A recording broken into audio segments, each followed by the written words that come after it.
Hey Saints, today's devotion is going to be taken from Luke, the 15th chapter. And we're going to start from verse 20. I'm reading from the New Living Translation. This is a story we all know. It says, "So he returned home to his father, and while he was still a long way off, his father saw him coming. Filled with love and compassion, he ran to his son, embraced him, and kissed him." I'm going to jump down to verse 28. Obviously, this is the story of the prodigal son. When the older brother heard, in verse 28, it says, "The older brother was angry and wouldn't go in. His father came out and begged him. But he replied, 'All these years I've slaved for you and never once refused to do a single thing you told me to.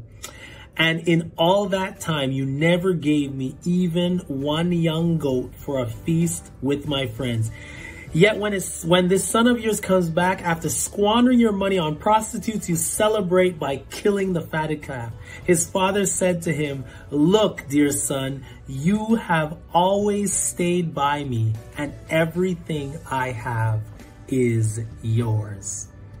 Okay, I'm going to take this story and try to paint a picture with an analogy. We all know the story of the prodigal son, but what I want to express here is two very different people, but both of them in this parable that Jesus told are coming back to the Father, which in this situation represents coming back to Jesus.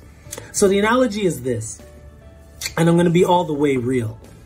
Now, there was a pastor with a bunch of young individuals. And one of the young individuals, one of the boys, he said to the pastor, he says, "Yo, in order for me to come to church, do I have to stop smoking weed?" So the pastor turned to him and said, "No, you don't have to stop smoking weed." And he was confused.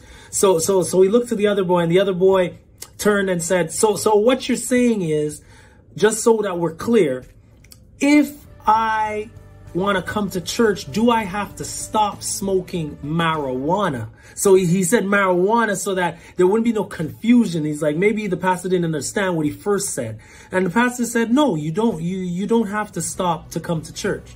So then the third boy was like, no. Something's confused. Something's confusing. He says, and he pulls out of his pocket this rolled up blunt. And he's like, "So what you're telling me, pastor, is do I need to give this up in order to come to your church?" And the pastor turned to him also and said, "No."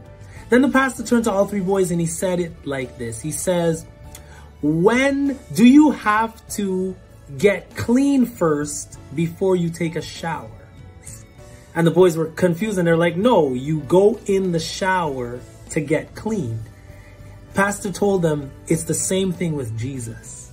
When you come to Jesus, you come as you are. You come with your dirt. You come with whatever it is. And it's through that relationship which cleans you up. It's through that relationship and that love that purifies and cleanses you and cleans you up like that shower. So my word for today is that come to Jesus as you are, so that in that relationship and when you get to know him and in that love, he's gonna clean you up.